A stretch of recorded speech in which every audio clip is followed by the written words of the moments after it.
Our next speaker is Chang Liu, and he's going to be sharing with us his work on task planning with and around people. Thank you, Anka.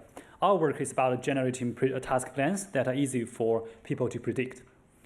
So in this work, we focus on the task planning, where there's a starting state S, such as my messy kitchen. This is actually how it look like when I left my room this morning. We want the robot to take a sequence of actions to reach a goal state G. And this is a clean kitchen that I really want to see when I get back home tonight. Well, usually there are many different action sequences that can arrive at the goal state G. So the question here is that which action sequence should the robot choose? To see this better, let's look at a toy example. So here we have a small traveling salesman problem where the robot needs to visit all the 5 sub-goals. And the question is, which sub-goal sequence should the robot choose? Well, typically what we do is to optimize for efficiency, and in this case, it's the shortest path. Now let's imagine that the robot is no longer doing this in isolation, but needs to get help from a person. So imagine that we are 2 steps in the task, and the person has seen the first 2 sub-goals of the robot. The person needs to help the robot by, for instance, preparing the last 3 sub-goals. To do that, the person needs to figure out in what sequence the robot will visit these last 3 sub-goals. So here is a toy instantiation. We set up a collaborative task where there needs some coordination between the robot and the human. We had a pioneer robot that needs to visit these 5 sub-goals. And we had a person to help this robot with the last 3 sub-goals. Because right now humans work at different speeds, so we kind of cheated and had the person move by controlling this avatar. So the key to this task is that this avatar needs to move to the last 3 sub-goals in the same order as the robot will do, but before the robot arrives there. And this actually requires that the person to figure out what the last 3 sub-goals should be for the robot and in what order to visit them. Now going back to this example, if you see these first 2 sub-goals, which sequence do you think the robot will visit the last 3 sub-goals? Probably we will think, okay, it's the most efficient one, so which is just this plan. And if everything were to work out well, then we'd have some interaction that ideally look like this. And you can see that this user actually correctly inferred the sequence of the last 3 sub-goals. And they have a very good collaboration. You can see that the avatar is always ahead of the robot to visit the last 3 sub-goals. And this is what an ideal collaboration could be.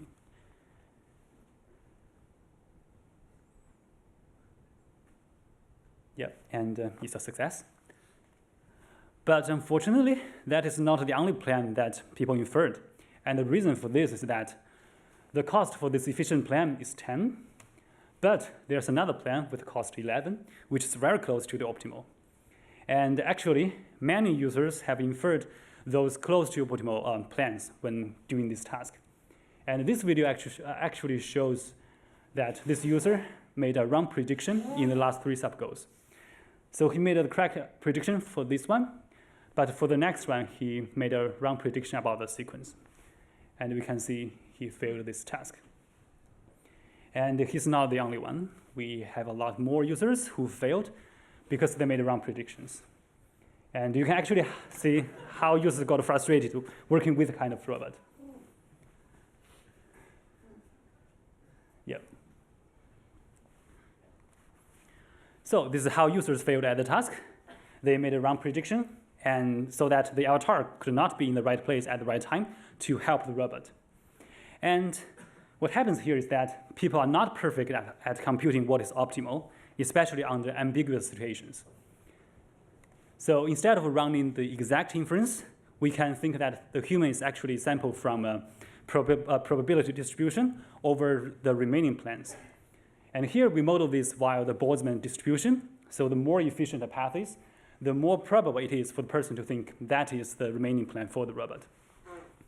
So going back to this example, if the robot executed the first 2 sub-goals in this order, then there would be more than one remaining plans, that is somewhat probable. So here begs the question, can we do better by sacrificing the efficiency for the interest of coordination with people? And here's an example of what we mean here. So imagine that the robot had gone the other way for the first two sub-goals. It's definitely not the most efficient one. But the remaining goals are really easy to infer in this case. And we no longer have multiple sequences, multiple action plans that are probable. Instead, we only have one single option. And the inference in this case is really obvious. So what we propose here is that instead of optimizing for efficiency, we should optimize for how easy it is for the person to infer the robot's plan along the way. And this is actually what coordination requires. And here we propose a new metric for task planning called T-predictability. It accepts a full task plan as the input and a desired time step T, and it evaluates how easy it is for the person to infer the remaining plan of the robot after observing the first T actions. This T-predictability actually is related to ideas in motion planning because it also tries to make the robot's plan more transparent. But in motion planning, what we care about, such as this legibility, what we care about is that we want to figure out the initial part of a trajectory in order to convey a goal to a person. But in task planning, what is interesting is that the goal itself is usually known to the person already, such as they want to clean up the kitchen. But what they don't know is that how the robot will achieve that goal. So it is a totally different problem formulation. And because now in the T-predictability, the robot needs to find an entire plan that is easy to convey, in the sense that the beginning part of the plan will easily convey the remaining part. So what the robot is trying to convey now is no longer decided a priori. Instead, it's a variable in the optimization itself. So the robot is deciding to do something because it is easy for it to convey that thing. And optimizing for this T-predictability actually requires for enumeration, which is computationally heavy, but we approximate it by using the branch and bound method in our work. Another quick note is that T-predictability actually generalizes the concept of efficiency. So if a person sees 0 actions, then the most 0 predictable plan is just the most efficient plan. All right, so this is what T-predictability is about. But the question is it really useful in practice? We first did a validity check by running an online experiment, asking people to predict the robot's behavior. So all users interacted with 0 predictable, 1 predictable, and 2 predictable robots. However, some users never saw any robot actions before they had to predict the robot's behavior. And some other users will saw exactly 1 action, and the rest saw exactly 2 actions. Here's what we found. When people saw 0 actions, the most efficient plan was indeed the easiest one to predict. But when they saw 1 or 2 sub-goals, it was the 1 predictable or 2 predictable plans that were easiest. And we found a very high correlation about the T-predictability in theory and how easy the plan was to predict in practice. And we're really happy about this because it suggests that our model captures well about how people actually predict these plans. And we also got some comments from users, and we can find that when people saw some of the robot's actions, the most efficient plan no longer makes sense to them, and they think it's dysfunctional. But the two predictable plans make sense to them, and match what they intuitively expect. And we also brought people to the lab to test the effects of T-predictability on actual coordination, and this is what we have seen. You can see, and this is actually the condition that the robot was using the most efficient plan. You can see how frustrated these users are. And this is the T-predictable plan condition, because under this case, the robot's future plan is very clear to the user, so the user could correctly anticipate what the remaining sub-goals would be for the robot. So this results in the successful task completion.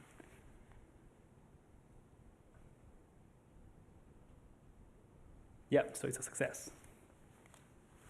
We also found in this user study that when people working with the cheap predictable robots, they complete the task better, and they like this robot more, both overall and on individual scales such as trust and so on. Now, for a little bit of dirty laundry. First, there's tractability. Even with our approximation, we are still in the exponential complexity land. Our only consolation is that we are working with real people who have limitations in their inference. So hopefully, we probably don't need to worry too much about using the cheap predictability for large-scale problems where there's 1,000 steps in practice. And also, some of you may have seen the talks on legibility. And you may think, oh my God, this is more of the same thing. But in our defense, they are different. So in in this task planning, what is interesting to us is that the robot actually needs to decide what it wants to convey, because it needs to decide the plan that it thinks is easy to convey instead of something that people have given to it before. And the third thing is that it's not clear what the T should use in our T predictability. And ideally, it should fall out of optimizing for team efficiency. But how do you model the interaction between human and robot decisions is a really hard problem. We definitely want to solve that, but we also know we still have a long way to go. All right, despite these limitations, we have shown in this work that we can improve the coordination between the human and robot by focusing on the inferences that people will make during this collaboration. We propose the concept of T predictability, which is just one instance of a larger agenda in rethinking the robot's objectives when interacting with people. Thank you.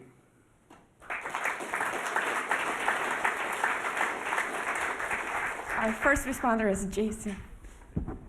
Great, thanks very much. It's a very interesting talk. Thank you.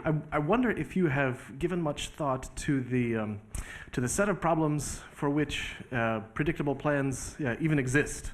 Right, so the problem domain you're showing is one that has sub-goals which almost be met, for which there are very strong interactions from the sequencing. Right. So more broadly, to clean your kitchen, it's not at least obvious on the start whether the sequence the robot is choosing for that would have much impact. So when does this work? When do predictable plans exist?